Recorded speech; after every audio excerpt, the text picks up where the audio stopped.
নতুন করে সংঘাতের আগুন ভারতের উত্তর পূর্বাঞ্চলীয় রাজ্য মণিপুরে। রাজ্যটির কাংপোকপির পাহাড়ি এলাকা থেকে নিরাপত্তা বাহিনীকে সরানোর দাবি তুলে আসছে কুকিরা। সে দাবি নিয়েই শুক্রবার সন্ধ্যায় কাংপোকপির পরিবহন ধর্মঘটে নামেন তারা।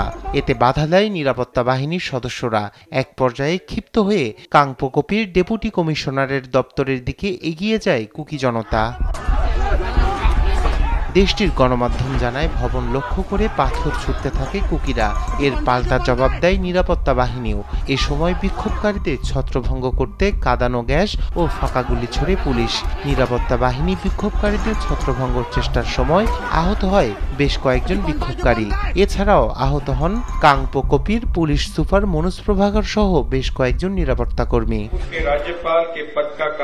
এদিকে অশান্ত মণিপুরকে শান্ত করতে রাজ্যপালের দায়িত্ব পেলেন প্রাক্তন কেন্দ্রীয় স্বরাষ্ট্র সচিব অজয় কুমার ভাল্লা।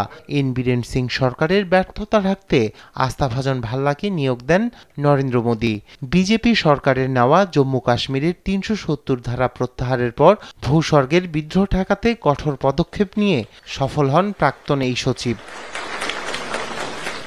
গেল বছর প্রায় পুরোটা সময় উত্তপ্ত ছিল মণিপুর। কুকি বনাম মেতেই আদিবাসী সংঘর্ষে এখন পর্যন্ত ২৫০ জনের বেশি প্রাণ গেছে মণিপুরে।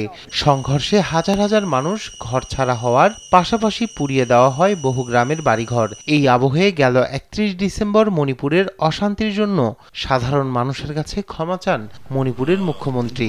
সব ভুলে নতুন করে শুরুর তার এই আহ্বানে সাড়া দেয়নি নাগরিকরা। উল্টো অশান্তি ছড়িয়ে পড়ে মণিপুরের বিভিন্ন প্রান্তে। রায়হান কবির শুভ্র, নিউজ ডেস্ক, দেশ টিভি।